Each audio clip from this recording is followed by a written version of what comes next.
What's up, everybody? I'm John Bond. I'm the founder and CEO of Tier 5, and welcome to the Tier 5 Partner Spotlight. I'm here with my beautiful wife and business partner, Ankita Nandi. Yes, it's me, Ankita Nandi.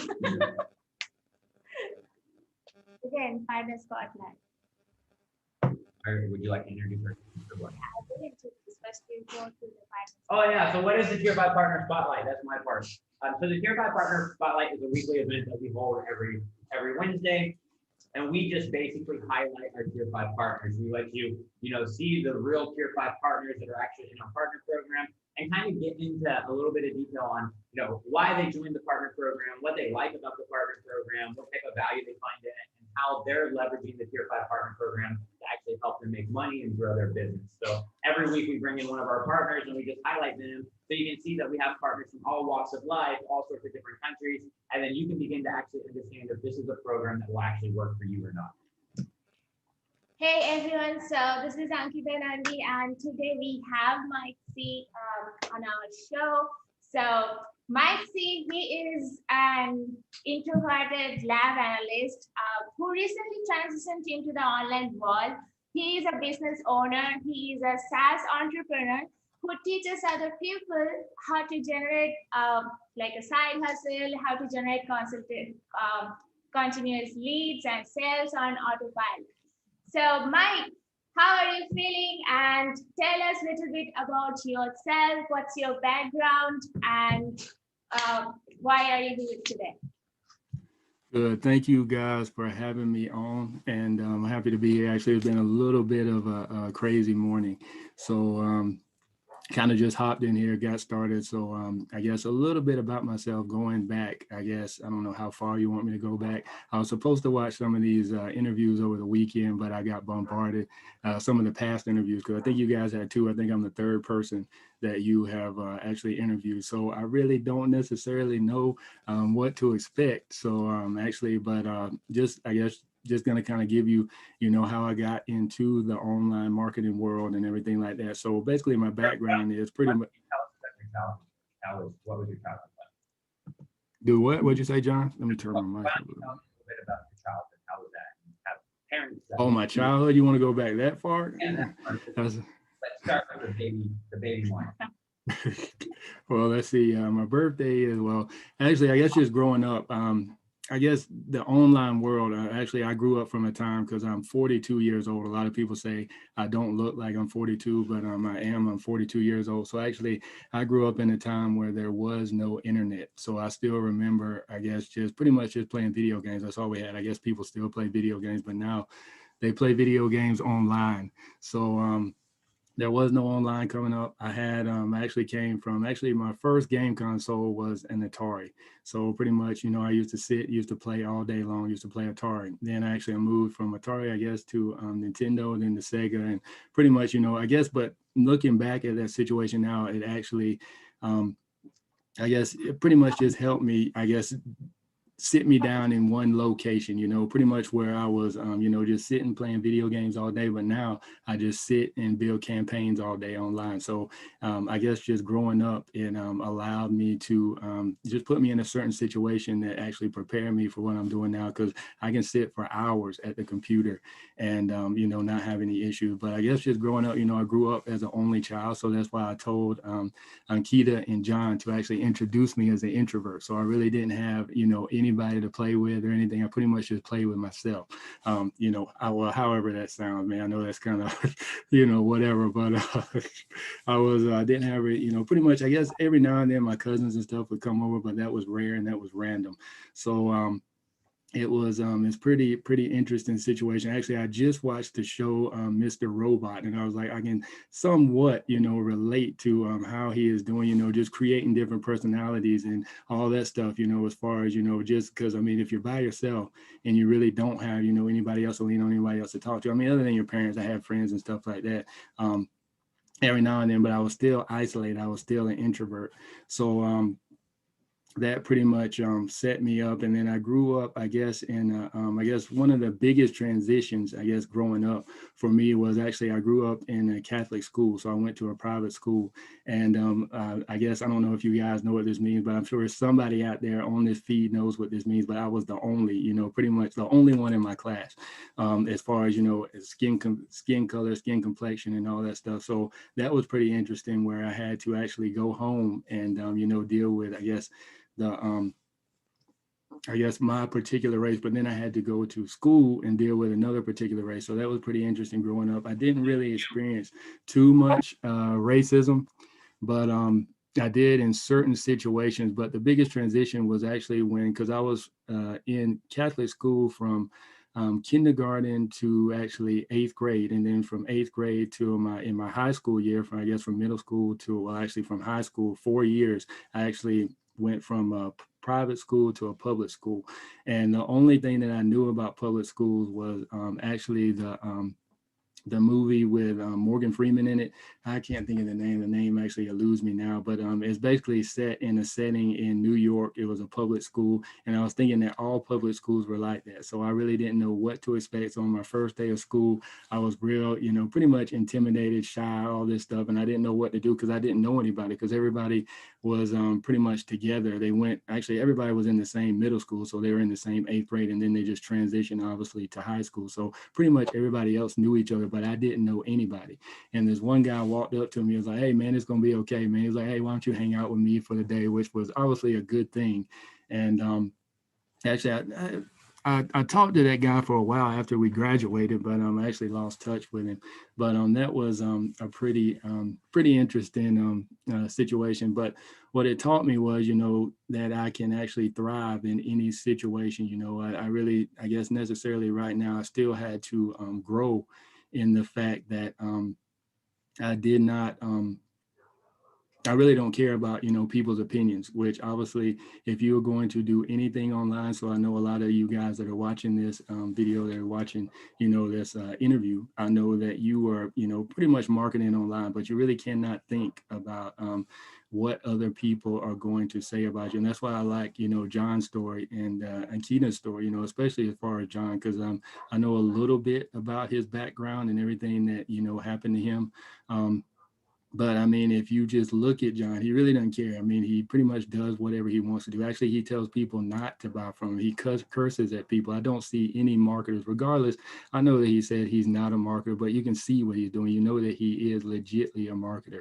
So he knows what he's doing online. And the thing is, as far as that, that's why I love the fact that I'm actually, in this circle. But the thing about John is, like I said, if you're online, if you're posting content, I mean, it might be some post and everything that you put out. It might be a video that you put out, whether it's on Facebook, whether it's on YouTube, whether it's on Instagram, wherever you're posting your content to. Everybody's not going to engage on it all the time. But John, he constantly keeps saying, it doesn't matter. Just continuously be consistent in what you're doing. And I mean, he actually told his story. He said, it took, probably like, a year and a half. I think he said 18 months before he actually made it, big online. So that's pretty interesting story, and actually helps me, stay focused, stay motivated and positive. I mean, he's actually giving me a lot of encouragement and everything like that. And Keita as well. Obviously, I talked to, I guess, I don't know, you guys want to ask questions now, because I'm still right there just rambling on and talking. I want to talk about something that's not really related to the Tier 5 partner program. But you mentioned growing up, you went to a Catholic school, and that was you didn't really say this specifically, but that's what you meant. You were the only black guy there. There was no other black. So I'm curious, especially in today's age, we've had all these riots recently. We've got the whole Black Lives Matter movement. Do you feel yourself that your skin color and your race do you feel that this is something that is a hindrance? Do you feel like that you're missing out on, let's say, clearly I'm a white person, I'm married to a brown girl. So do you feel like your race and color is something that's holding you back in life, that people like me, white guys like me, that we have more opportunity than you, or what's your thoughts? That's an interesting question. I mean, I really don't necessarily like talking on these topics, but I will, I guess, I actually answer it, I guess, in the way somewhat, based on my own personal experience. And I guess from where I grew up, because I grew up, I guess, in South Carolina, which technically some people call it the buckle of the Bible Belt. So I pretty much grew up in the South. So, I mean, the Bible Belt, I'm in South Carolina. And the thing is, as far as, I don't want to get too deep into this because I really wasn't expecting this. But I mean, as far as holding me back, as far as my race, I don't necessarily think that it's well. Actually, let me think back on this. So what I want to say is, I guess as far as in the past, I would say it would not be as many opportunities as it is now because of the internet. And let me go back a little further. So actually, about 2 years ago, I actually ended up quitting my job for about 6 months. I went overseas to Rwanda. We can get in that, I guess, a little bit later into the interview. But when I was in Rwanda, I was actually at an event. It's called the Mobile One 360 Conference. And they had different, I guess, businesses come over into Rwanda in the city of Kigali. And it was actually a BBC guy, a guy from BBC, a reporter from BBC, and it was a representative of Facebook. And they were actually, battling back and forth because obviously the BBC does not like Facebook because, a lot of people are getting their news from Facebook. And the guy from Facebook was like, we're trying to monitor it, we're doing all this stuff. But anyway, they were going back and forth. But I actually had a conversation with the guy from the BBC, personal conversation afterwards, one-on-one. And I talked to him. He was like, well, what do you think about, Facebook? He started saying all these other things about Facebook because I told him I was a digital marketer and I, market online. I use Facebook for the majority of my business. And he pretty much said to me, he was like, well, I really don't like, Facebook and, YouTube. And I was like, well, wait a minute. I was like, because it was, a black guy that was saying this to me.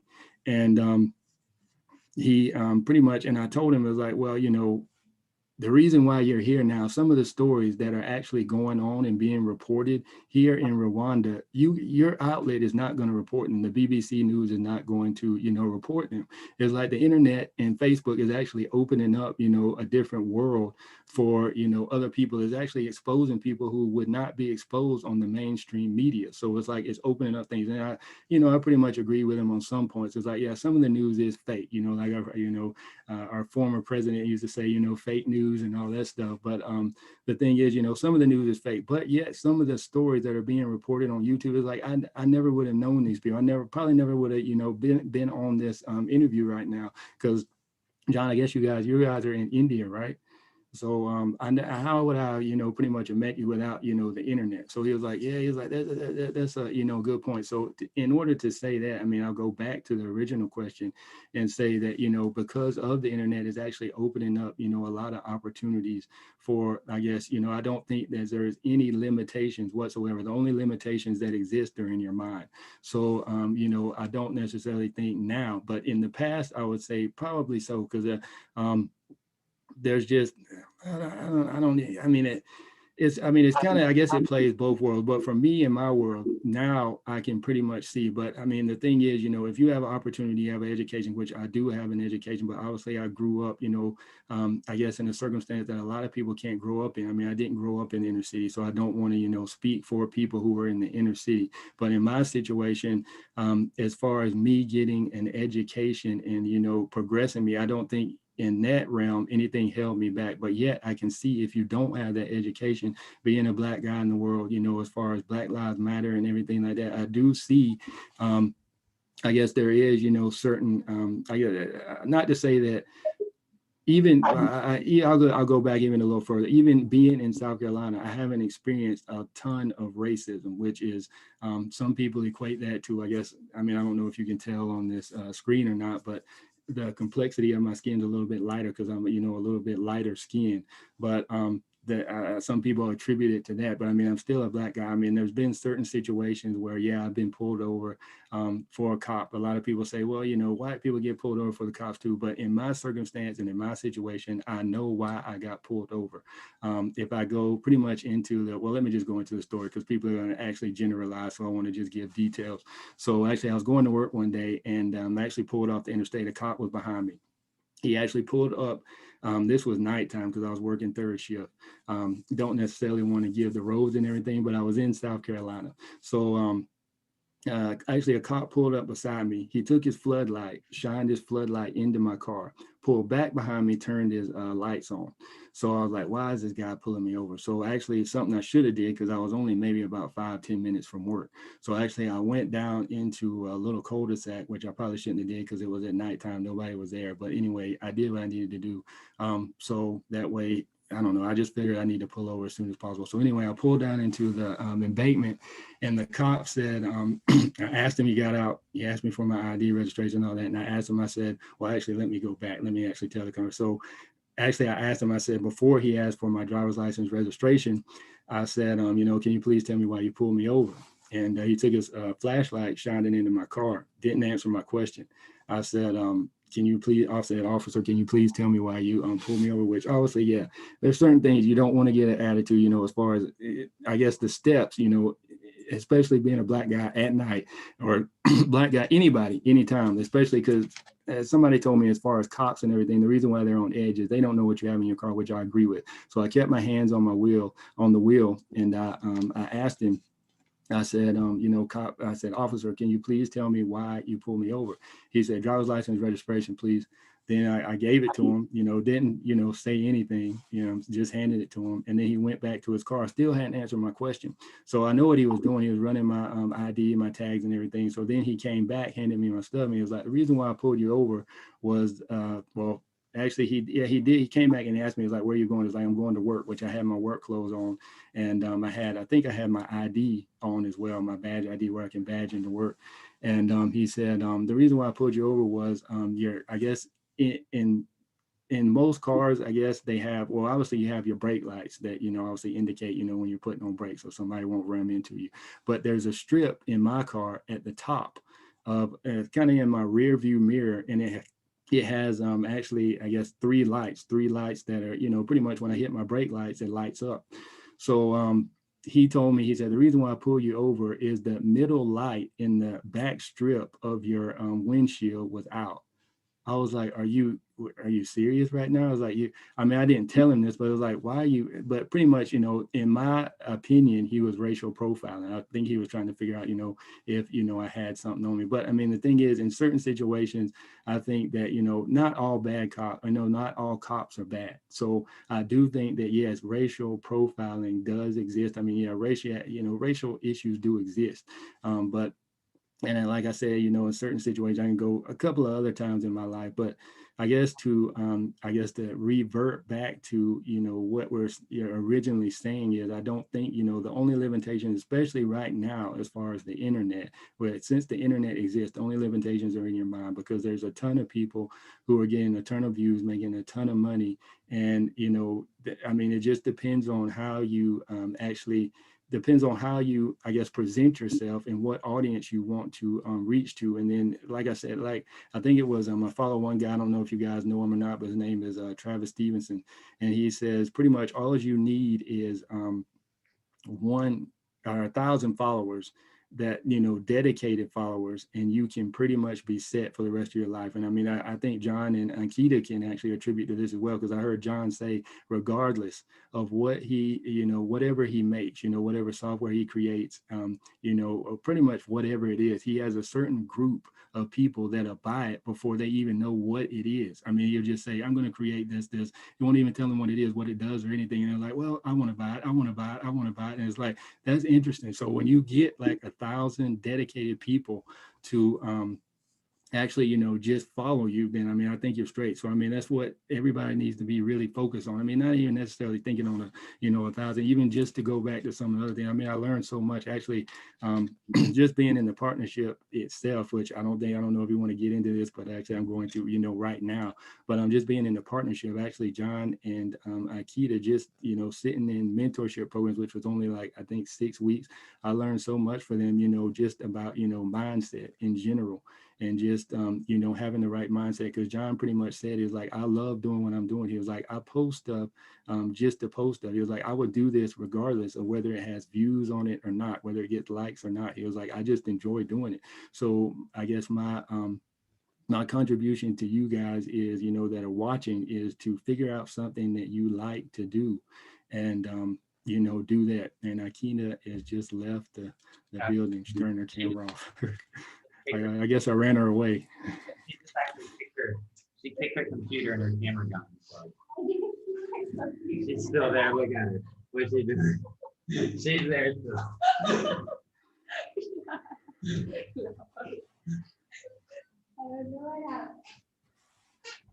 So yeah, you know, that I think that's one of the most important things, Mike, is just being, you know, you just be yourself and you do the things that you're, you know, authentically happy and you're authentically enjoy doing, and the followers will eventually come. Your tribe of people will eventually come, you know. So it's like for me, I'm just trying to be myself, because at the end of the day, I have to live with myself, you know.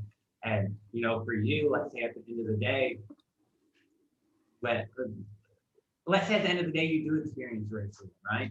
Because it is a real thing and it does exist. Well, at the end of the day, do you really want those people as customers in the first place? Do you really want a customer that's going to look at you and judge you based on the color of your skin, and that's going to be the first judgment? I mean, do you really want to serve that person? Do you really want to? You don't want. So, like, to some extent, that's a great thing, because it's automatically, you know, it's like me, I curse the polarized people. All right. So it's like, that's an instantly polarizing thing. It's like, okay, hey, all the racist motherfuckers, guess what? You don't fucking buy from me because you don't like my skin color. So they're instantly, boom, they're gone. So it's like, okay, now who are you left with? Well, you're left with the real people. You're left with the people that you could actually, you know, you could actually work with. So why don't you tell us a little bit about your career background? You know, like what types of job have you had? What types of education do you have? Well, I guess setting me up for, I guess, where I want to go. So I guess actually something that set me up was actually, I guess, being in private school. So I knew that education was important. So I got an interesting story of when I transitioned from private school to actually public school, where I guess I was pretty much making like pretty much C's and D's. I mean, I was just pretty much an average student in private school. And then when I transitioned to public school, I remember I went into, actually, I think I started the class late for some reason, I guess, transitioning and all that stuff. They put me in another class because they really didn't know where to, I guess, put me at, because they didn't know how I was going to perform, which I don't know if they sent my transcripts or not or anything. I didn't know about all that. My mom took care of all that.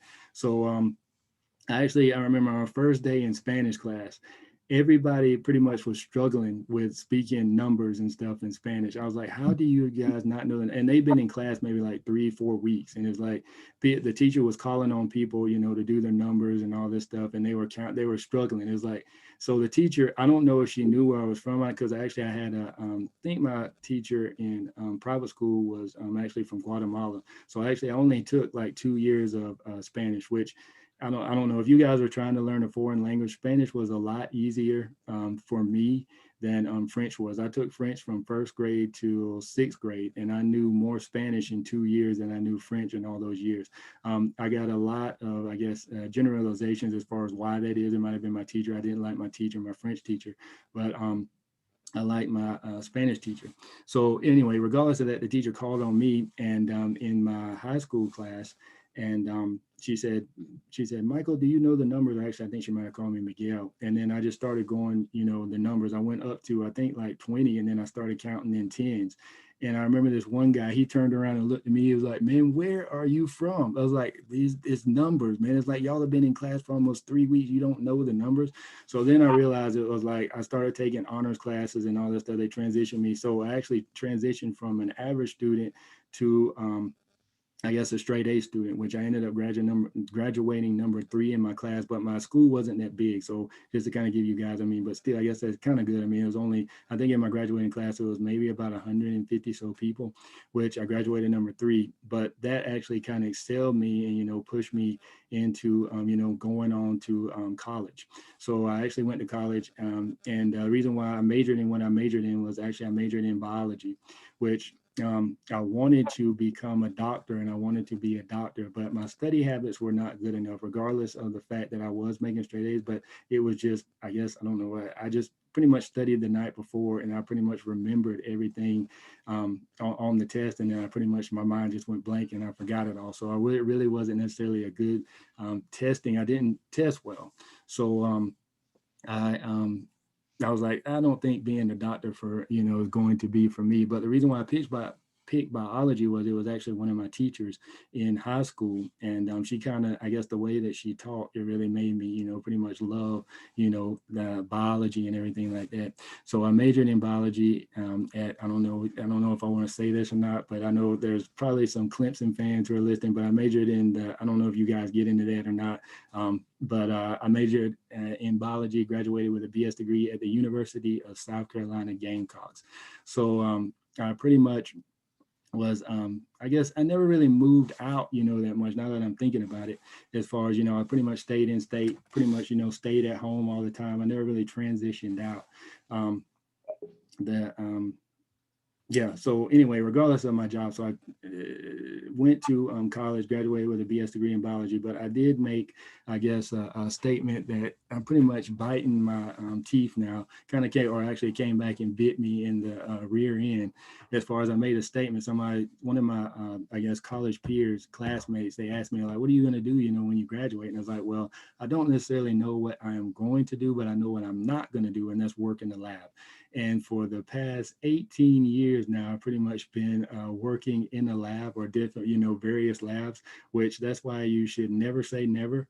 That's pretty much what I've been doing. So I actually worked at, different pharmaceutical companies. If I name some of them, you guys will probably know. I'm pretty sure some of the people, if you wear a contact solution, contact lenses, you probably are using some of the products that I have tested. So actually, pretty much what I do is I'm more than likely actually different, I guess, everything that you buy on the shelf, or, buy in the stores, especially medicine, pharmaceuticals, and all that stuff. It has a specification, which there's certain ingredients and stuff in there.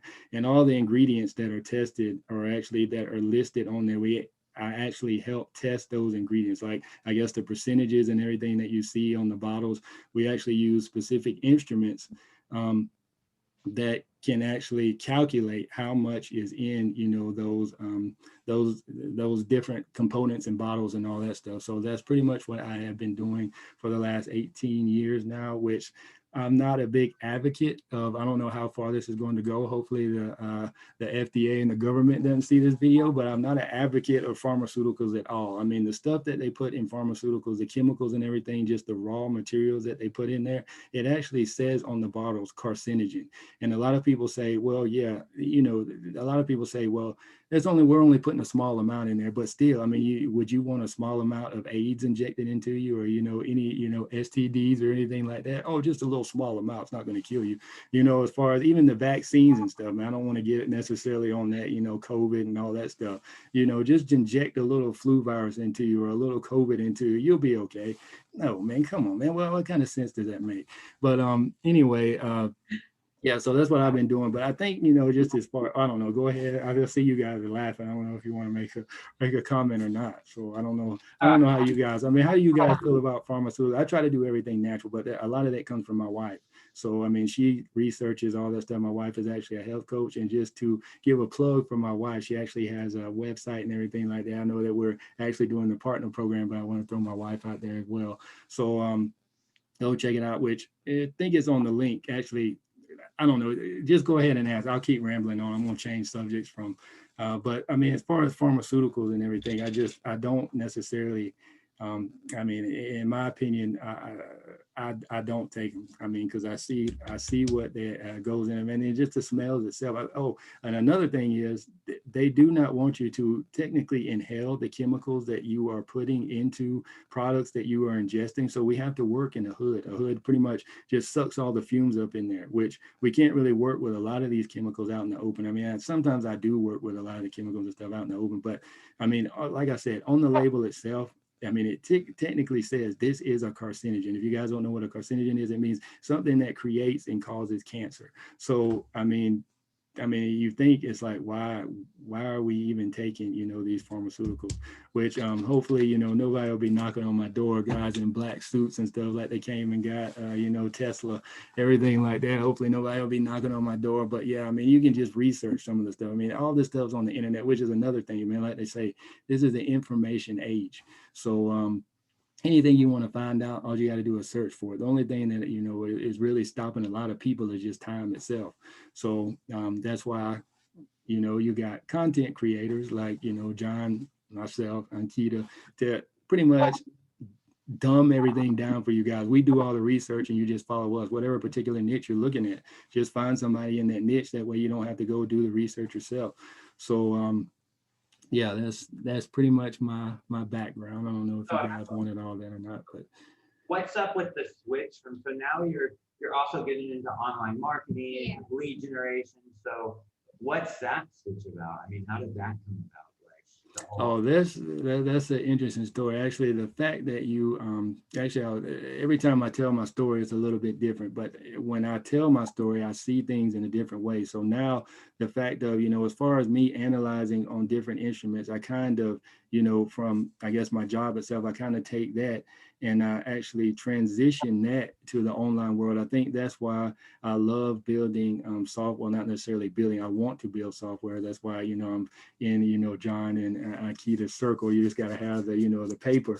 You got there and, you got to throw it out. But, as far, but even not even necessarily having the paper as far as creation, but you can actually take it and use it and actually sell it. That's why I like the partnership program, is the fact that you don't necessarily have to create your own software, originally, even though I want to do that because there's certain things that I want to, create on my own. But the thing is, this already exists and, the software is working. People are already selling it, it works. You don't have to worry about any support or anything like that. So, and I saw the opportunity in doing that, but the transition as far as me, transitioning, I guess, from the lab role or from my job into the online world is the fact that, I have a very analytical mind. I like piecing things together. I like figuring out, how does this connect with that, which a lot of that, I learned just pretty much on my own, just pretty much trial and error, because regardless of, a lot of people say, well, you went to college and all that stuff, that doesn't matter. I mean, the fact that I did go to college and I did get a job in the lab, I still had to learn things in my job specifically, to my certain role. There's a lot of stuff in that I did not learn in college that I just learned from experience, being on my job and in my, just doing different things on my job when I actually had problems. So, a lot of things that, you guys think of, as far as problems and all that stuff, problems actually end up helping you. And, they actually help you grow because of, different problems and stuff I've had with the instruments. I've actually learned, how to, I guess, how a specific instrument works. And that's the same thing, as far as software, anything like that. When I have an issue, when I have a problem, I don't necessarily like calling support all the time. Like, I don't know if you guys want to know this, but I'm still having, I don't know. I actually tried to, the thing is with Tier 5 partnership program, they actually have a support team. So I actually got software from John and Akita, first software ever, which is a messenger chatbot. So, for your Facebook profile, your personal Facebook profile, because they got chatbots for your pages and all that stuff. I've never seen, a chatbot for your, personal Facebook page. So I actually opted in. I was one of the guys that, pretty much, purchased it, bought in on it and everything like that. But so I had issues. What are you going to say? It's not working. You're having issues with methoding because it's not scheduled to go to beta.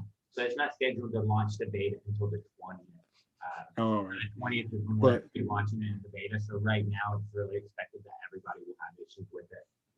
All right. Yeah. So regardless of that, I was having issues with it and I was trying to fix it myself. It was like, I'm not going to call support. So I tried to fix it. But then I was like, maybe I should, just email support, which support emailed me back within, normally they don't work on the weekend. So I emailed them. So they emailed me back within pretty much, I guess, a 24-hour period, regardless of the weekend. So that's a good thing. So guys, if you have any issues with the software, once you hop into this program, then you got a support team on your, on your side.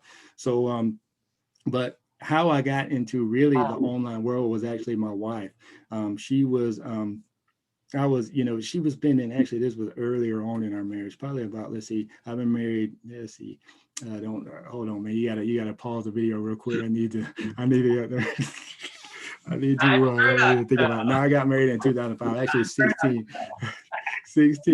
years. Why are you guys laughing? I know you guys just got married, so I don't know how many days and hours. I'm pretty sure Ankita has it, pretty much marked down to the days and the hours and the seconds. Oh, I don't know, but yeah. So I've been married 16 years, but it was earlier on in our marriage, and my wife was actually doing some things online, and she was spending a lot of time online. And it was like, well, you keep spending, time online, and she was, I think she was pretty much, she was doing like email marketing. This was early on and I didn't know anything about it.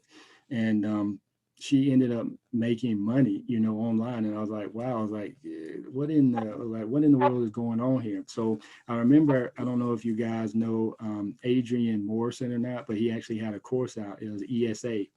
And I went back and forth, pretty much asking my wife, because that course, I mean, earlier on, I mean, I don't know, some of you, I don't know who's necessarily in your audience, but I know a lot of younger people, you guys just pretty much, you put your credit card information online real easy because that's what you're used to, that's what you grew up on. But coming from my generation, when you were actually you didn't purchase anything online. I mean, like I said, I grew up in a time where there was no internet. Then actually we had dial-up. You had to listen to that thing for to get online and all that stuff. So you just didn't purchase anything online. So I actually went back and forth with my wife. I was like, should I buy the course? Should I not buy the course? What should I do? And I ended up purchasing the course. And that's pretty much how I got, started online. Was I actually started in e-commerce, which I made a couple of sales. A lot of my sales actually came from, I think it was Pakistan or something like that, where I had actually a Shopify store. It was in the family niche, and I learned how to, run Facebook ads. I learned how to build a fan page and all that stuff. So I pretty much, just transitioned. So I guess my world was, a lot of people talk about, they got scammed and stuff online, which that never necessarily really happened to me. I mean, I actually got into a good circle, which is obviously a good thing because I know it puts a bad taste in people's mouth when you actually get on, when you actually purchase a course and then the creator, you don't really get the course, or, the creator never shows up. But I've actually been in, a circle of, I guess, great entrepreneurs, which obviously I'm going to actually name them, which I said Adrian Morrison, but then I went to his brother, Anthony Morrison. And then I ended up, actually going to, I think, transitioning back and forth with Ty Lopez. And I actually ended up meeting all of them at an event, at a Ty Lopez event. So I realized that these are real people. They are making real money. I mean, I actually saw the gold chain. Anthony Morrison actually wears a self-made gold chain. I saw that in person. It's real diamonds, real gold. It shines a lot more in person than it does online. I mean, he has rings, and I was like, man, this guy is really, pretty much, he's loaded. And Ty, Ty is really, I guess, Ty Lopez, he's really not necessarily who you think he is online.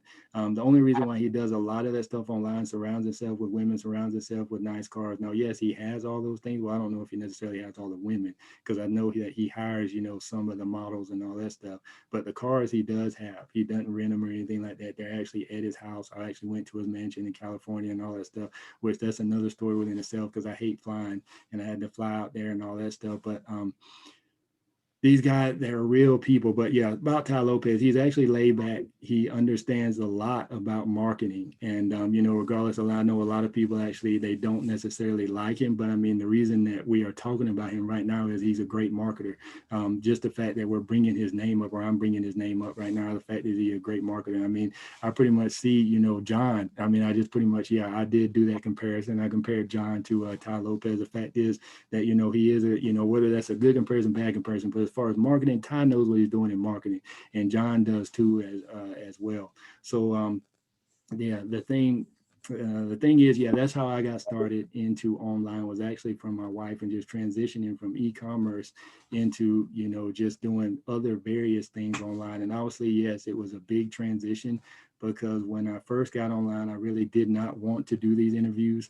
whatsoever, didn't want to show my face whatsoever. But then, you know, I realized and actually stepped out. I mean, a lot of I guess of my growth online actually occurred and actually happened once I stepped out of my comfort zone, because obviously I told you guys that I'm an introvert, but the thing is, I try to put myself in difficult situations and in hard situations. I mean, I was thinking about this ever since I signed up, because I guess John and Nikita actually posted this in their group, I guess about a month ago. And I think obviously I was the third person to sign up. I think there might have been a couple of spaces in between where people scheduled out, but I was the third one that signed up.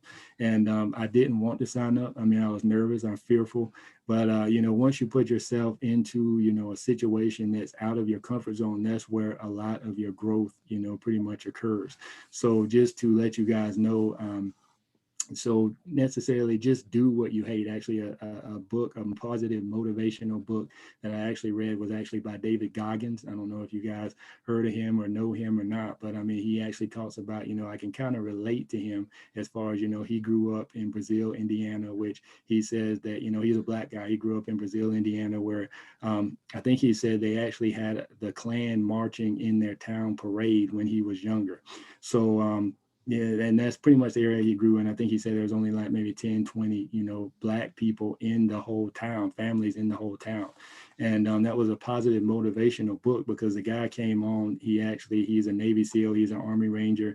Like, I think one of the only few people in, you know, United States history that has ever done that, you know, actually become a SEAL and a Ranger. I mean, the training for SEALs is hard enough once you become a, you know, a Navy SEAL. But, you know, as far as you being an Army Ranger as well, that's hard as well. So, I mean, and he did both of them. But then, you know, I think he had the pull-up record for a while. I mean, he did a lot of stuff, but he talks about, you know, just having a strong mindset. And he's like, the thing that, you know, pretty much put him in the place where he is now is the fact is he did things that he hated to do. I mean, he runs every day. I mean, not necessarily that I started running because of him, but actually I run every day. For the last 200 days, I've been running at least a mile or more a day, every day straight. I mean, I don't take off, because I realize that when I work out, and, you know, some people say, you know, you need time off, all this stuff, you know, you need to take the weekend off. I realized, you know, formerly back in my life, when I took the weekends off, I would stop for a month, you know, and I wouldn't do anything else. So I said, well, what if I just keep going, you know,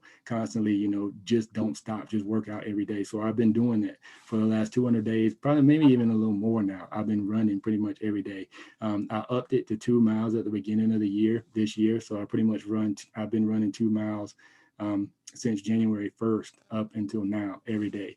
And a lot of people say, I don't have time for that. That's why you do things that you hate to do early in the morning. You make sure that you get them done. And that was pretty much one of my biggest goals. This is pretty much the only thing that I've been consistent with.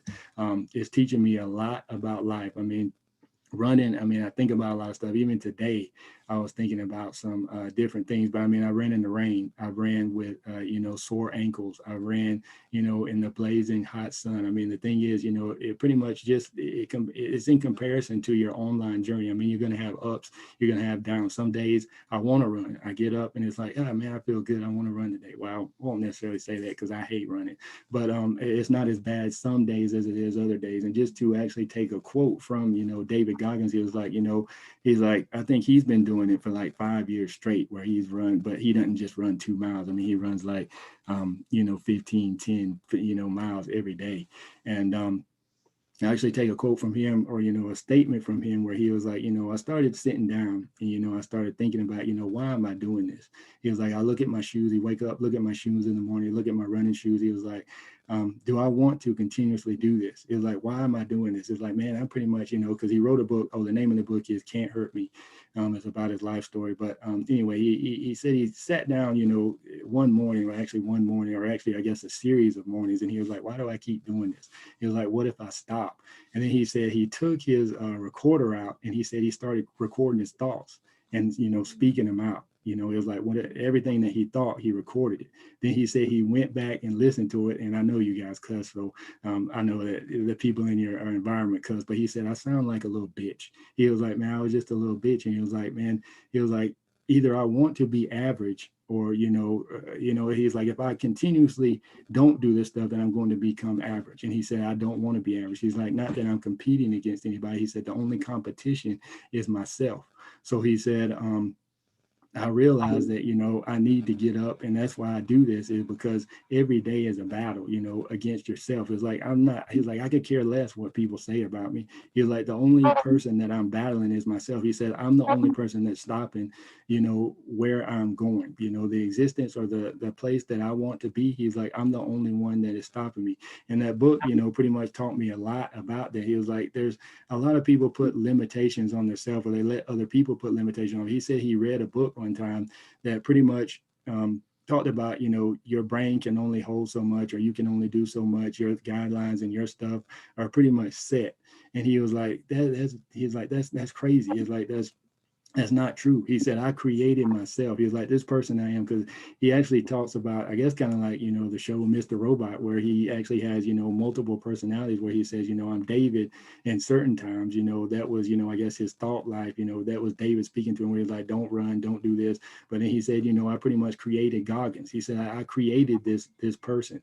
I mean, he's like, man, I used to be scared. He's like, I used to, you know, sit down. I used to not want to do anything. He said, I used to just, you know, put harmful things into my body, not necessarily drugs or anything like that, but he didn't take care of his body. He used to eat. I think he said he was 300 pounds twice in his life. He was like, man, you got to be an idiot to be 300 pounds twice. He was like, because, you know, I lost the weight, then I gained it back. But he said, you know, I don't want to gain it back again.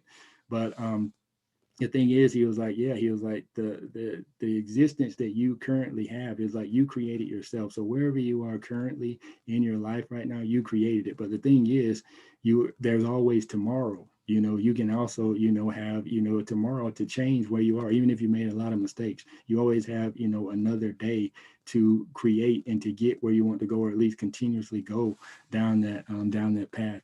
So yeah, what's the next question?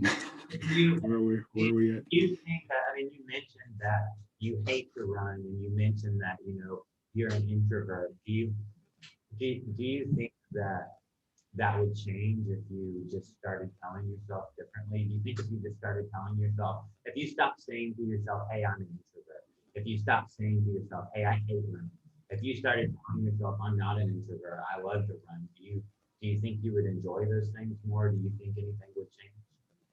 I mean, yeah, I guess a mindset does have a lot to do about it, and what you tell yourself. Yeah, I understand that, because I think on one of the calls you were talking about that, as far as just telling yourself that, you know, you are a great marketer. I am a great marketer. I am a great marketer, regardless of what you're telling everybody else. So I'm exposing your secrets. But yeah, I guess that would. I never necessarily really thought about that, but I mean, I guess I don't necessarily know. I mean, I guess now thinking about it and thinking about that question is, I don't necessarily know if I want to love to run, because I mean, I like the fact that it is painful when I when I go running. And the thing is, I don't. If you run as long as you run far enough, it's always going to be painful, whether you love that or not. So if it's not painful, you just get running. I guess but it would make it easier if I did. I guess, yeah, I would say, yeah, if you enjoy doing something, it's going to make it easier. But I guess I like the struggle of just getting up in the morning, doing something that I know I don't want to do. It kind of gives me motivation for the day, because it's like, man, I already did something that I don't want to do. So how, you know, whatever else I face throughout the day is like, regardless of whether I planned it, whether I didn't plan it, I know that I can push through it because I've already done it for the day. So that's what I tell myself. It's like, man, I already did something that I don't necessarily like doing. I've done it. I accomplished it. It's over. So I might as well just continue to do things that either I like to do or I don't want to do. Obviously, yeah, if I meet something that, you know, I'm going to like to do in the day, or something meets me or comes to me that is actually that I do like, then obviously, yeah, it makes it a lot easier, makes it a lot sweeter. But obviously, yeah, if something comes to me that I don't want to like, because you're always handling problems, battles, all this stuff.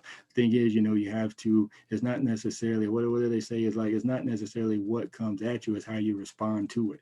So, you know, it's how you react to whatever comes at you. Because I mean, you really can't necessarily control everything that comes at you, but you can control how you respond to what comes at you.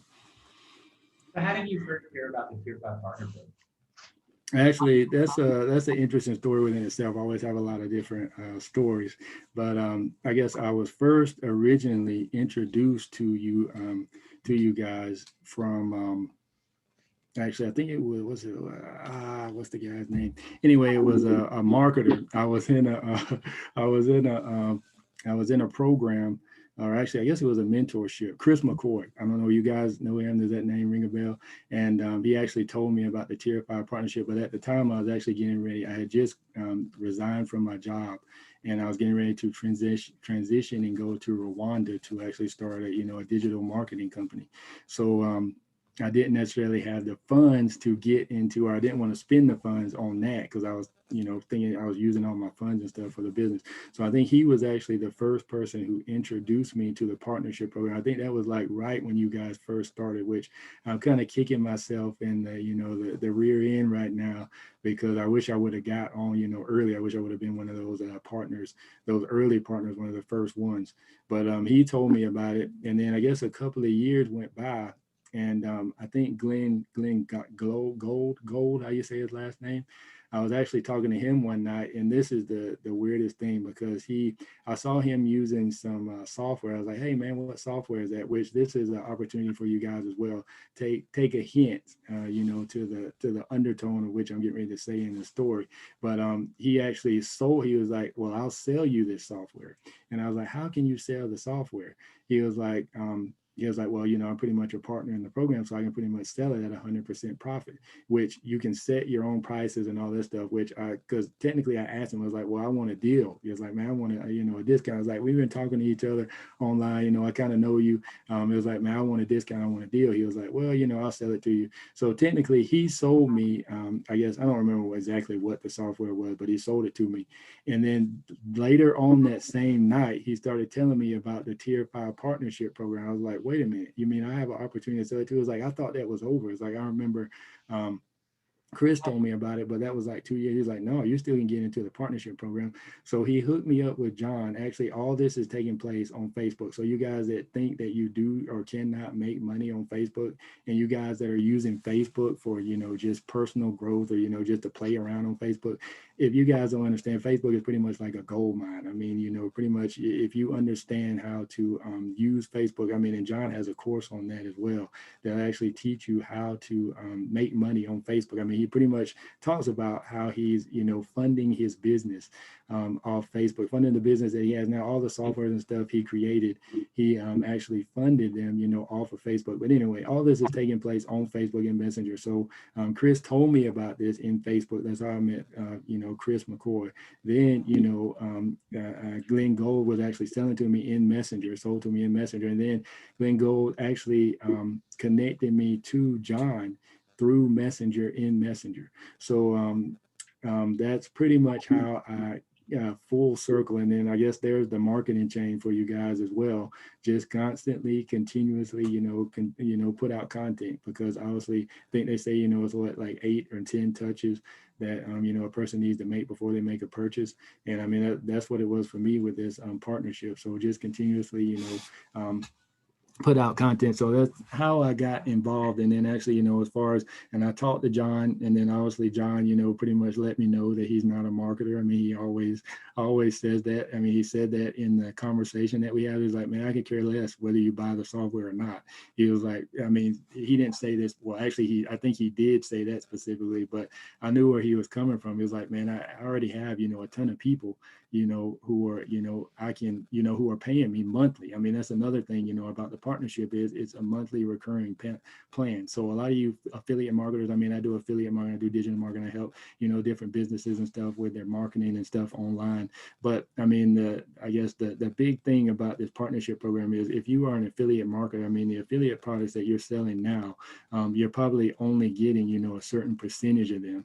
But with this partnership program, you can actually have the opportunity to make 100% off of the products that you are selling. So why spend your time and your effort in promoting, a product that you're only going to get half of? Now, obviously, yeah, you can sell a ton of this, but I mean, if you're selling a ton of products at, 40, 50, even if it's 50% is high actually for, a lot of affiliate products. So I'm pretty sure most of you guys are down 30, 35%. So the thing is, if you are an affiliate marketer and you're selling other people's products, I mean, you're technically pushing their brand up, which you can obviously, yeah, push your brand up too as well, if you know, depending on how you play it. But the thing is, if you are in the software where you're selling software in this partnership, you're actually helping other, you know, business owners, not just necessarily affiliate marketers, not just helping your own business. I mean, the reason why I got into it was actually is helping my own business, but yet I can turn around and actually sell the software that I'm using for my business. I can help other business owners. I can help other affiliate marketers. I can help other coaches. I mean, there's so many different people who can use this software. And I think they're actually expanding now. Help me out if I'm wrong, but the Tier 5 is actually expanding into other various social media platforms. I think I saw one of the partners actually partnered with John, and he's actually doing some Instagram stuff. I think that was Derek Johnson, I think his name is. And there was another guy, I don't know if he's actually in the Tier 5 partnership, but I know that he was doing something on LinkedIn. I know you guys just did something on Twitter, and then obviously you already got the ton of the Facebook, I guess, integrations and softwares and all that stuff. So that's pretty good. Actually, how long have we been on here? About an hour now. That's pretty interesting, because I saw some of these other interviews and it was like, I don't know if I'm going to be, you know, on for an hour. This one's probably going to be about 30 minutes or so. But I don't know. You guys have said you're going to ask me questions. I'm doing most of the talking. I thought this was supposed to be an interview, man, for me. But that's the one thing about interviews is, you know, pretty much if you set up the interviews, then you can just pretty much just sit back and let the other person talk, and then you got the content, which that's why I was doing that for a while, but I stopped because you guys are just sitting back there smiling, and then you're going to take this video and you have to expand it out to, you know, everybody. And then you just pretty much just showed up. I'm the one doing all the talking. You're kind of just sitting back there, you know, like Oprah or Dr. Phil or something like that. So, Get to ask me a question. So what would you say the biggest benefit is that you get from the Tier 5 partnership? well, I mean, pretty much, I think, you know, as far as for me is, I guess, just 100% profit. I mean, because you can take the software, sell it for 100% profit. And I mean, yeah, to me, that's the biggest. I mean, obviously there's a lot of benefits, but I mean, like, I still do sell, you know, some affiliate products and all that stuff, but I guess just getting into the circle that I got into, there's actually different businesses and stuff that I guess some of the people that I follow, they'll actually build a business pretty much through ClickFunnels, which you can actually sell for 100% profit itself, where you're not necessarily promoting their products. But the thing about the Tier 5 partnership is you can actually sell it for 100% profit. So the marketing efforts that I put out as far as the software, which I do need to start doing more of, I'm pretty much just using the software now. But to me, the biggest benefit is, you know, just 100% profit. Obviously, I mean, I'll name some other benefits too, because I know this is, you know, a plug. But I'm going to, I mean, you know, I just love the fact that, you know, because a lot of affiliate marketers, a lot of the products and stuff that they're selling, they're not really using. I mean, they're just saying, oh yeah, come use this software, that software, that software. But I mean, the thing is, you know, all about, you know, those software that they are selling. I mean, is it really a good software that's actually going to help you grow your business? And I can pretty much speak on the fact that the software that the Tier 5 company that John and Ankita have, and I guess the other partners as well,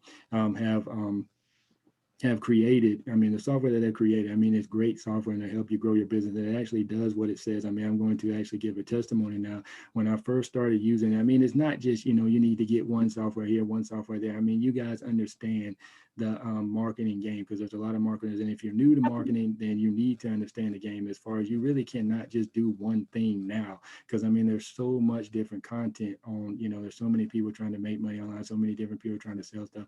You really can't necessarily do one thing, especially on Facebook, because the algorithm changes so much all the time. YouTube algorithm changes all the time. All these different social media platforms, they change all the time. So you need to mix up what you're doing. And one thing that, you know, I was doing a lot of is, I actually heard a lot of people talk about, if you want your Facebook posts to get more engagement, if you want them to actually get, you know, more reach, if you want people to, you know, respond on, you know, more comments and all this stuff on your Facebook post, then you need to comment on other people's posts. So John actually created a software, it's called Engagement Monster. So I was pretty much using this software that automatically comments on people's, you know, in people's feeds. And I can pretty much comment on people's feeds, your friends' feeds, automatically, you know, just periodically, you know, throughout the day. You can set it up for a certain amount of time. You can comment for, you know, at a specific time where you can get it to start and all this stuff. But anyway, regardless of the automation and all that stuff, I was commenting on people's feeds.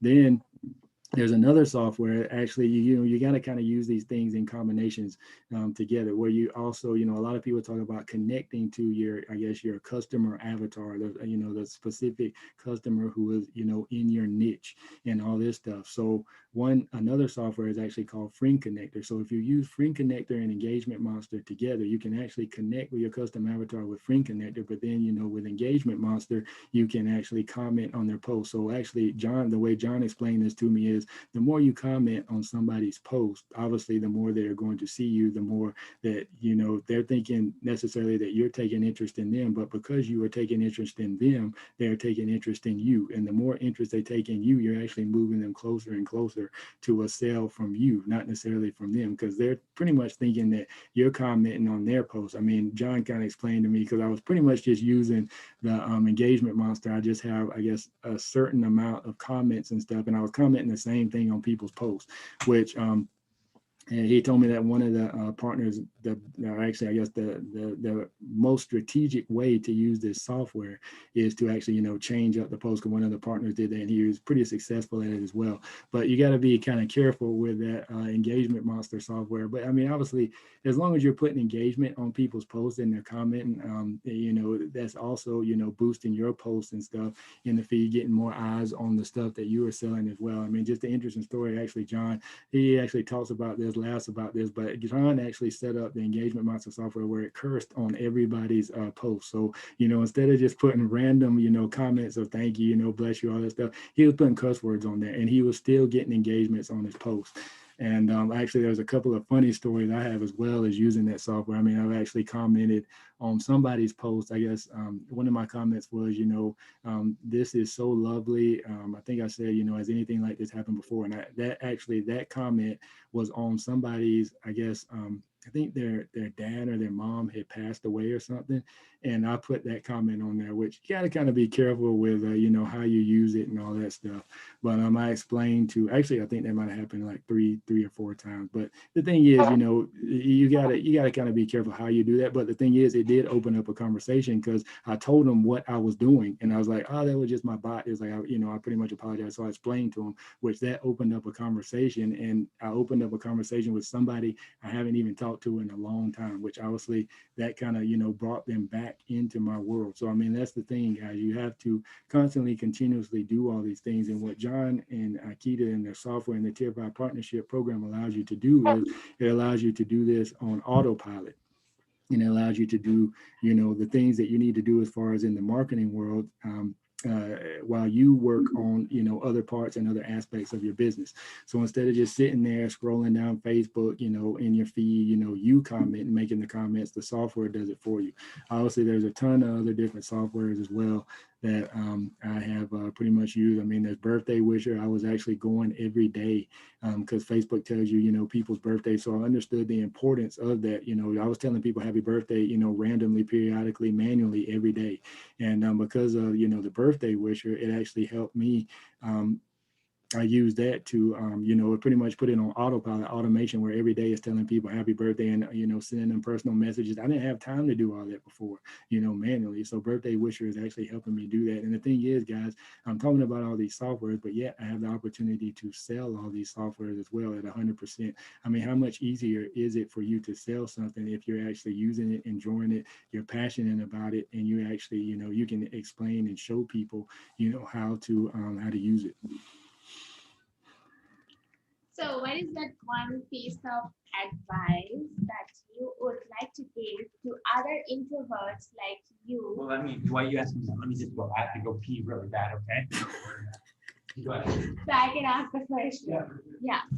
So what is that one piece of advice that you would like to give to other introverts like you, who maybe who might have been going through the same struggle that you had gone through during your transition to come to this online world?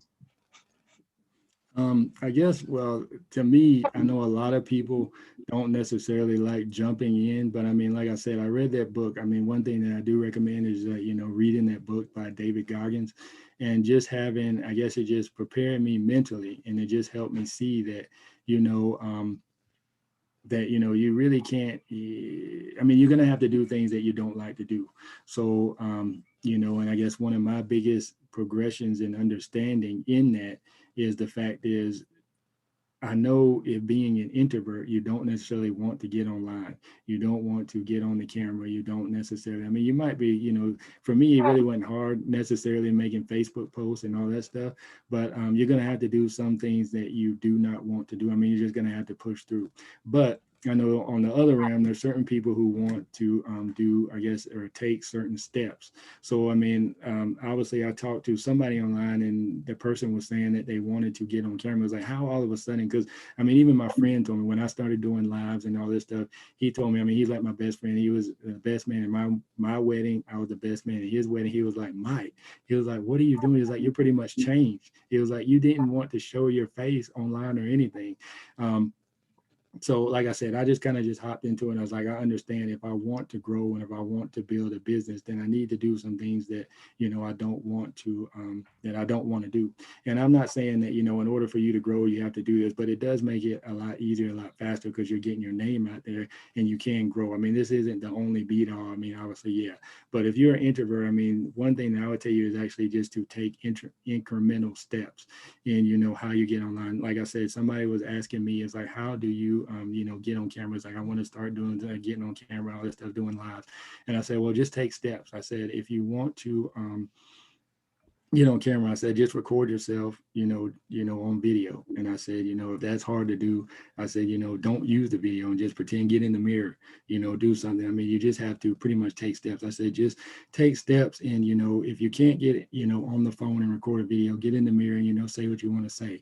Then the next thing is, move. Once you feel comfortable in the mirror, pull your phone out and do that.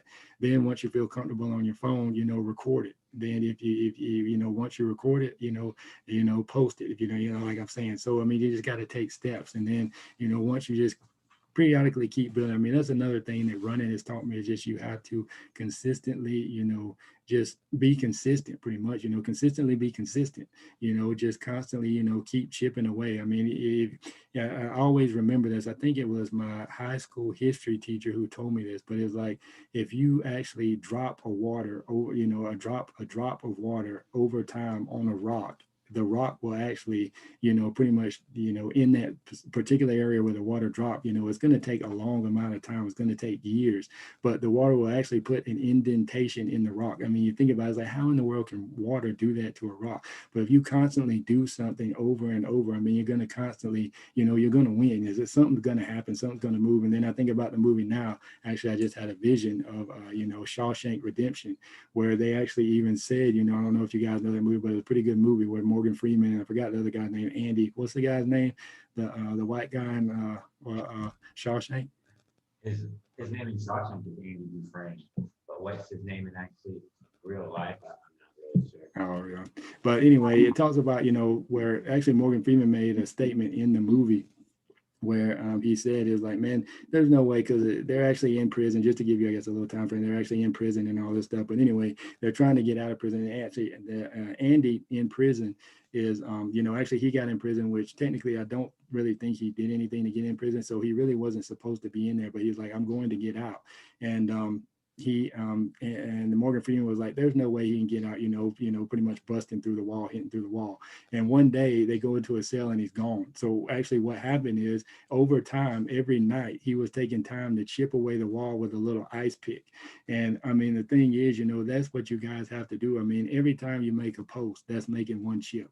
I mean, every time you make, a live video, that's making one chip. I mean, eventually you're going to actually, burst through. You're going to, be pretty much like, just like John and Nikita. I mean, like I told you, John said it took 18 months pretty much before he actually sold, you know, one of his software. And then he said pretty much he just blew up. I mean, he got like a lot of other influencers and stuff online. I mean, big influencers who have, you know, I guess, well, I mean, still big to, you know, in our world. I mean, some people might call them micro influencers and all that stuff. But I mean, the fact is, you know, an influencer is an influencer with a lot of followers. So technically, you know, if you combine all of those, you know, micro influencers together, that's going to push you up into, you know, a macro, you know, influencer.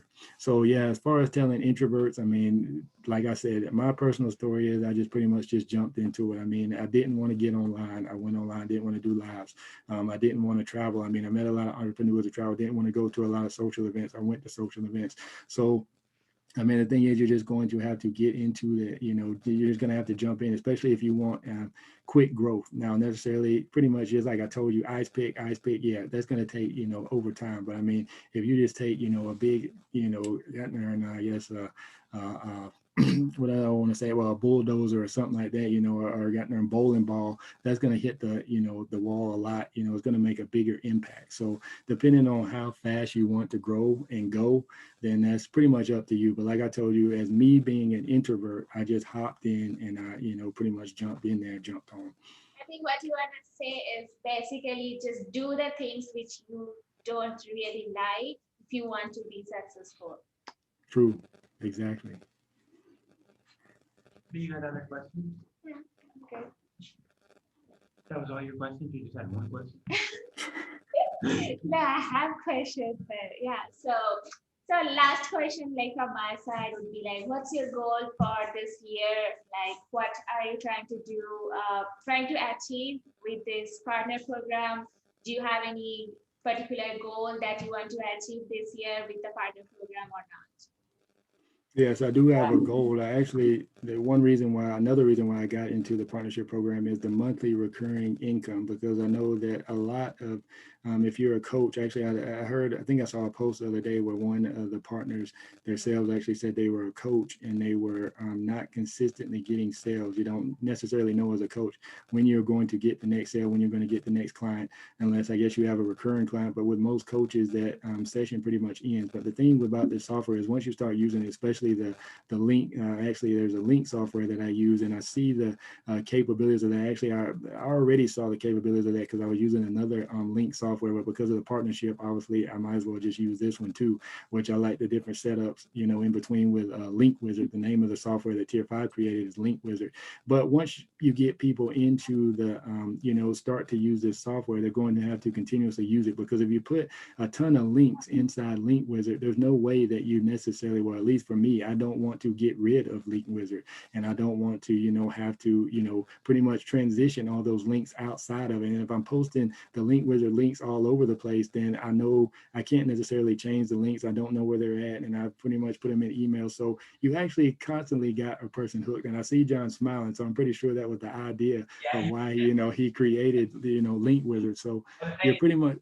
It's like once you create those Link Wizard links, you can transition to take your link somewhere else, because then if you do that, all the links that you've already shared all over the internet is like, well, okay, could you go and use a different link sorting platinum? For sure. But can you go back to that email that you sent out 3 days ago and change those links? No. Can you change all the links in your text messages? No. Can you scour the internet? What if you post a link in Twitter? Can you change that? No, Twitter doesn't let you change that. Can you scour the internet for, you know, the links that you've been posting? I mean, you could, but how much time would that take you versus just paying $47 a month? And then on top of that, with Link Wizard, you know, you can go to one central location and you can change that. You can change that link in one central location, and you can change it every day if you want. So you could have, let's say, your YouTube video, and without ever going to YouTube, you can change that direction link where people, you know, where people are going. So, but yeah, that's the goal with a lot of SaaS software is to create a tool that works and that's functional, but also create some type of dependency, you know. And then it's like, hey, it's kind of like, you know, if you look at alcoholics, they'll buy a pack of beer before they pay their electric bills, and well, probably not their electric bills because they want their beer cold, but for sure before they pay their rent. Why? Because they're dependent on that. Like they can't even think about living without that. So whenever it's time to, okay, well, let's cut expenses. Well, most of the time they're just actually cutting expenses so that they can buy more beer, right? So it's like, it's kind of the same way with software. If you build a software, right? Well, the big difference with software is it's not slowly killing your livers, right? So it's actually providing a utility for you. It's actually providing a function for you. But then it's like, okay, hey, do I want to like, okay, once you start using Chirply, can you live without Chirply? Yeah, sure. But once you get an extra, 10 hours a week free because Chirply's freed up all your time, do you really want to go back and not pay the $100 a month so that you can now have to spend 10 hours of your time doing stuff that Chirply easily automated? Well, probably no. Oh, speaking of Chirply, that's one software I need to get into and start using because actually I was just playing around. I actually hacked you the other day, funnel hacked you. I actually used an alternative email address. So let me see what John's got going on here. So apparently, I opted into one of John's pages. And it had a number up there. It's like, if you want this or whatever, call this number or text this number. So I text the number. Man, I'm still getting, and so technically, I mean, I see the capabilities and the possibilities. I mean, I see how powerful Chirply really is. So I got an email from John, but then I think in the email, I don't remember exactly how the flow went, but regardless of that, I got an email from John, but yet then I got a text from John. And I'm periodically still getting texts, and then in some of the texts that I'm getting is actually telling me to check my email. So I'm like, this is pretty much, this is a good sequence, a good flow.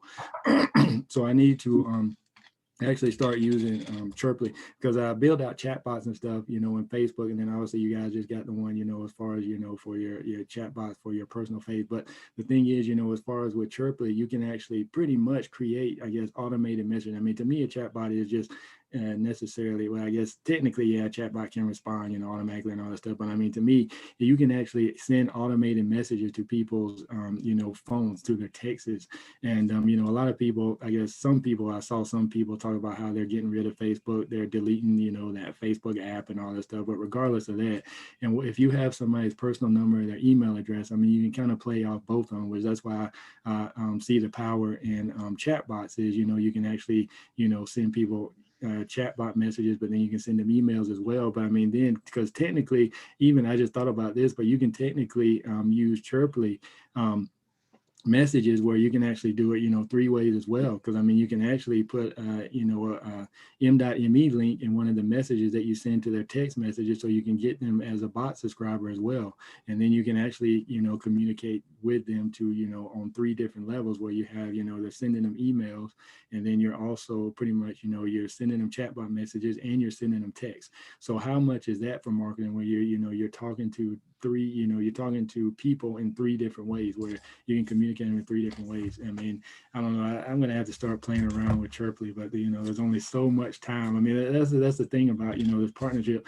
I mean, it could take you like a year and you still haven't even used all of it. I think I've been in it maybe about 4 or 5 months right now. But I know you asked me for my goals. So I guess my goals are to actually get people into, I mean, as far as specific goals, I don't necessarily really have those yet, but I do want to get people onto the plan. And recurring, obviously get them into a recurring plan. But obviously, another thing is with Tier 5 partnership is you have access to all these partners, so you can ask them questions and see what they're doing or see what they're posting about. So you're not necessarily on your own. So you have a partnership, and that's another thing as far as, if you go out, you create your own software, which I know a lot of people are doing now, Chrome extensions, all that stuff. The thing is, you're pretty much on your own. You don't have a support system. You don't have people who have been in the place where you want to go. You don't have people who are in your shoes or the shoes that you want to be in. You don't have people to do that. You're pretty much on your own. But if you hop into the Tier 5 partnership program, you can start selling the software, see what John and Akita are doing to grow their business. I mean, they grew their business from scratch. I mean, yeah, you can talk about how John had chatbot I guess clients and all that stuff, but the thing is, regardless, on Facebook, I mean, John does this periodically. He did this a few months ago. I think he said he he posted something on Facebook and they deleted his account, man. That's how ruthless John is in certain stuff. So he actually created another account and he's growing it from scratch, which I guess even with less than 100 people, I think it was smooth how he did that though, man, because he actually sent an email. That's the importance of having, you know, email subs and subscribers, because he sent an email out saying that his account is down, and then he actually put a link into his new account. He said, friend request me and you'll get, I think he might have said you'll get a special deal or something if you friend request me, or, you know, something like that. But anyway, it was already people. He had less than 100 friends and it was already people willing to give him money. Somebody said, I want to be the first person to send you money on this account. So it was like, how in the world is he doing this? But he actually tells you, I mean, if you get in his, you know, ecosystem, if you get into his circle and you actually follow, you know, both of these guys, because Ankita is doing a lot, you know, as far as the marketing as well. But I mean, if you follow these guys, you can learn the tactics that they are using. I mean, it's not necessarily, well, I mean, you can do what John says, but I know Gary Vee says don't necessarily do what I say, just, you know, follow me and do as I'm doing. But I mean, you can do what John and Akita say, and you can also do what they're doing. If you follow them and you watch them and you see what they're doing, if you study what they're doing there, I mean, obviously you're going to make sales. And John was confident. He's confident about his product and his courses. He said, if you really follow my course and you implement my course, he said, you're going to eventually make money. Obviously, he didn't say it was 100% guaranteed, but the fact of the way that he said it, I took it as 100% guarantee. It's like, if you really do this, you will make money. You know, and not necessarily that you're going to have to, you know, make money on Facebook, make money, you know, the way that they made money. But the thing is, like I said, you need to consistently be consistent. I mean, if there's a theme, you know, about this, you know, or over this interview, that's what I would take it as. You know, just be consistent. I mean, consistently doing things, well, actually, I'll add something to it. Consistently do things that you necessarily don't want to do. Because there are days that you wake up, you don't want to have, you know, post, because you don't know how it's going to be, you know, you don't know what to say. And John and Akita are actually good at, you know, creating content. It's like you have content, just talk about the fact that you don't want to talk about anything. It's like you always have something to say. It's like, you know, just say that, just say, I don't have anything to say, I just want to get on and say it. And they're constantly doing stuff. I mean, some of the videos and stuff they post, I mean, it was one video, I was like, why are they online? I mean, John was just walking around his house, and then he was actually telling people, it's like, are you going to buy my products now? Are you going to buy my products now? It's like, I'm walking around my house. It's like, will you buy my products now? It's like, I just opened up my world. It's like, do you trust me enough now to, you know, it's like, I just show you my house. Will you buy my products? It's like, man, what is this guy doing? It's like, why is he walking around his house? But I mean, the thing is, he constantly tells you, it's like, if people are seeing you, then they're constantly psychologically going to remember you and talk about you and think about you. I mean, another marketer that I follow is Anthony Morrison. And I actually did an interview with Anthony Morrison. I was the only student, his only student that did an interview with him. And I don't think he did one to this day, because I asked him a question on the interview and I was like, hey, I said, are you going to start doing this? And my wife always laughs at this for the fact that she saw how he reacted and his body reaction. She's like, he's not going to do it. Because I don't know, on the interview, he kind of said, he was like, well, I'll think about it and all this stuff, you know, just the way he reacted. But the thing is, as far as John and Akita, you need to just open up and you need to follow them. I mean, and that's one thing about this partnership program, is the fact is you have access to not just John and Akita, but you have access to everybody in the partnership program. So, I mean, you guys, if you are thinking about, you know, especially if you're an affiliate marketer, you need to hop in and just go ahead and start selling stuff at 100%. But if you're thinking about starting a business, then a software business is the way to go. And I have to attest to this as well. Actually, we were in I was in an event, a meeting, and I think it was Miami, at a hotel. Ty Lopez was in there. He said one of the biggest markets to get into is software. He was like, I mean, he said it's wide open. He was like, you know, a lot of people want to start businesses, do products and stuff. He was like, software is one of the easiest things to do, and you can expand everywhere. It's like, it's not oversaturated. You know, there's not a lot of people, and even if there is a lot of people doing it, I mean, there's so much software, other software that you can create you know, the sky's the limit as far as software. I mean, you don't even necessarily have to create software for marketers. You can create software for, you know, business owners, especially with Chrome, doing Chrome extensions and all that stuff. You can do all this stuff in the, you know, the Tier 5 partnership, and John will help you. I mean, do this stuff. I mean, he'll partner with you, create your own software. I'm not talking about just, you know, promoting and selling his software, which you can sell at 100%, which I said like 1,000 times. But the thing is, you can create your own software, and So you guys, if you are interested in starting a business, growing a business, then software is the way to go. And then, like I said, obviously, if you're already a digital marketer, affiliate marketer, then you understand that, selling products at 100% is one way to go, because affiliate marketers should see this as well, because they're not getting, 100% of the efforts that they are putting forward. They're not getting 100% profit. Digital marketers should see this, because you don't know where your next client is coming from. I mean, yeah, you might have, you might have some of your clients on retentions and all that stuff, but most of the retentions times are not going to last that long. And I think a dog is starting to, I don't know if you guys can hear that dog in the background or not, but maybe that's a cue for me to quiet down and I guess wrap it up. I think the thing I like most about software is even if you do have a client on retention, even if you do have a client on retention, I used to, before, starting a software company, I used to write software for CNC machines, and I was, a licensed journeyman machinist, and I was, working in a factory and stuff. And I learned all about, lean philosophy and lean manufacturing. And the thing I like about software is that there's a concept called throughput, and throughput is essentially work that you do.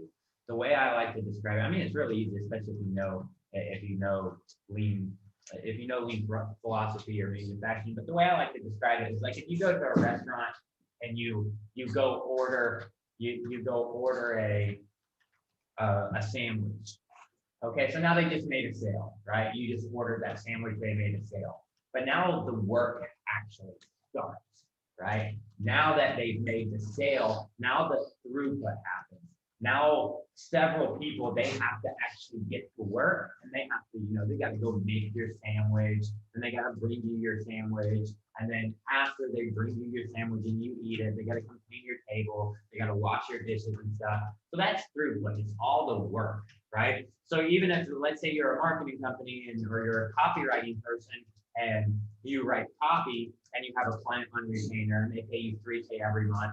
Well, what happens every time they pay you that $3K? You get that $3K. Well, now the throughput happens. Now you actually have to go to work. After you make the sale, now you have to go to work, you have to fulfill. And software is like anti all of that. It's like, okay, I do the throughput up first, I make the software, and the beauty of the partner program is for you guys, it's no throughput whatsoever. Because you don't have to build the software, you don't have to maintain it, you don't have to do any customer support. You don't have to even engage time. What do you do after the sale? Nothing.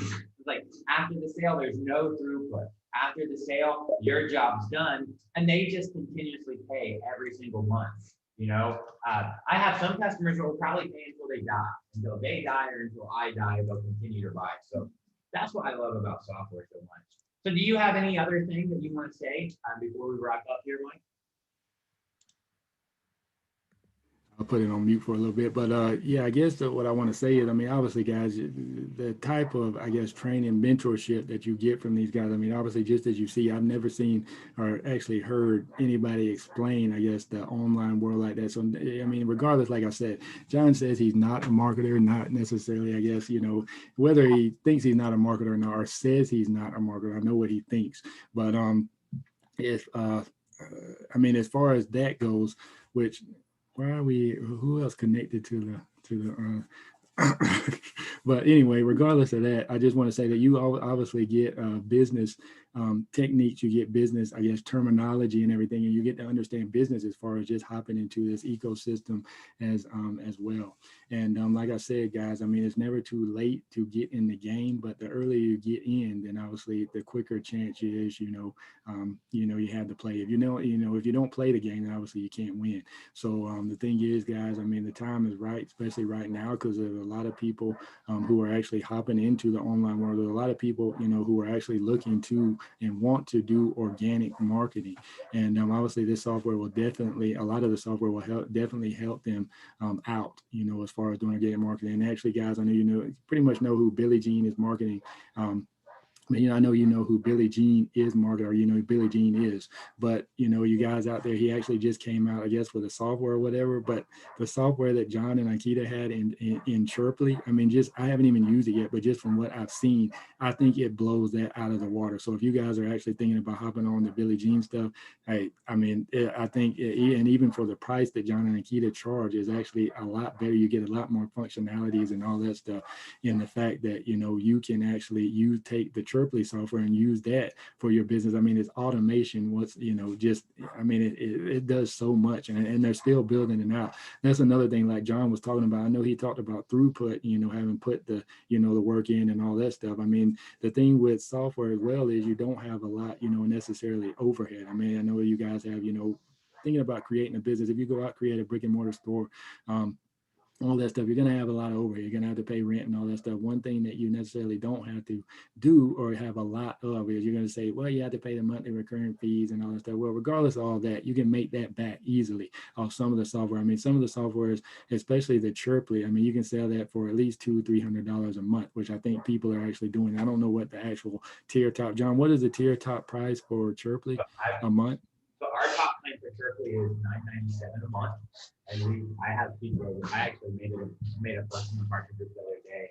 People sign up for that regularly, and they will. Yeah, so price. So I mean, see, just selling 1 or 2 Chirply accounts. I mean, if you sell 2, you're already making a profit, you know, off of the profit pro, you know, the program. But I mean, sell 1. I mean, you're constantly getting this over and over. 2 or 3 months with this. I mean, that's a recurring fee of $1,000 every month. So I mean, yeah. So I mean, yeah. The thing that I want to say is you guys need to hop on, get in. I mean, you get mentorship. I mean, a lot of these affiliate programs are just telling you to sell their products. They're pushing your product, but they're not giving a lot of training. There's only a few marketers that I know that do that. Or actually only, yeah, I know a couple. I know a few that are actually doing that. But John and Keita are actually in there doing that as well. And they're also building out the software. I mean, the software, they don't just build the software and just let it sit. I mean, they actually have engineers, software engineers who they actually pay, and they're actually on their staff. How many employees do you guys have now on your staff? Right at about 70, and we're actually hiring 5 more this month. I think. Yeah. So I mean, see, you said 70, right? Like as in, yeah. So yeah, I mean, you can see that you get access to all of this, you know, all of this system. So that's pretty much all I wanted to say. Thank you guys for having me on, and yeah. Well, it's been great. Man, really appreciate you coming and doing the spotlight. I appreciate you being in the partner program. Yeah, it was really great having you because I really did not expect that we would go this long, because you introduced yourself as an introvert and you were kept going on, speaking, talking and talking. And I was like, wow. So yeah, it was great having you, Mike, on the show. So I think we're good, right? For sure. We'll see you at our next meeting on Friday. Bye.